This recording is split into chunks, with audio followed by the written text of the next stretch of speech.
Welcome to another exciting episode of On Deck with Anchor. Today we'll be talking about financial inclusion. I have my colleague Gerald here with me. Hi Gerald. Hi Esther, it's a pleasure being here. I want us to talk about financial inclusion. I'll just read out like a set of data I have that would give us context to this. So, absolutely. According to BPC reports, 57% of Africans don't have an account at a formal financial institution. Sub-Saharan Africa accounts for one of the lowest credit at 3%. This clearly shows that there's still a lot of work to be done, and there's been a lot of fintech springing up.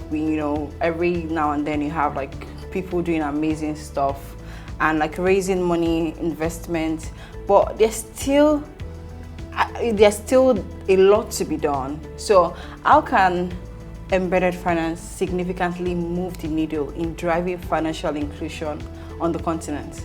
All right, so there's an interesting twist, okay, right? Which is, of course, we know what embedded finance is by now, right?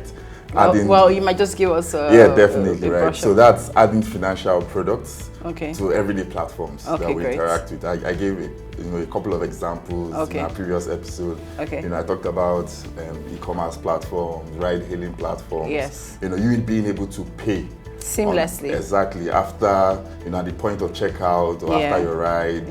That's embedded finance, right? That's an example, right? But so the emphasis is on platforms, right? So here's the twist.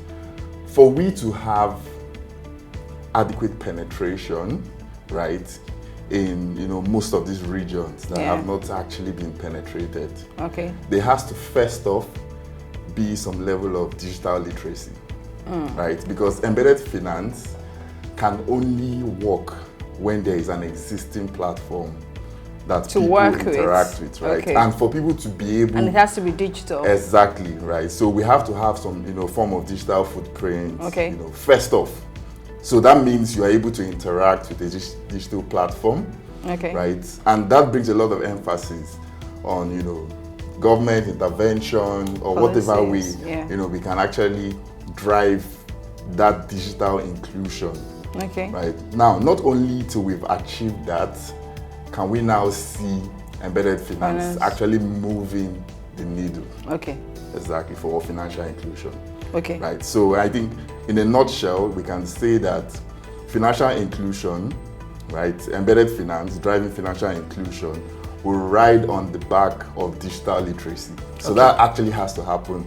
A lot of people have to be onboarded on some form of digital platform. Exactly. How about people that are not really literate?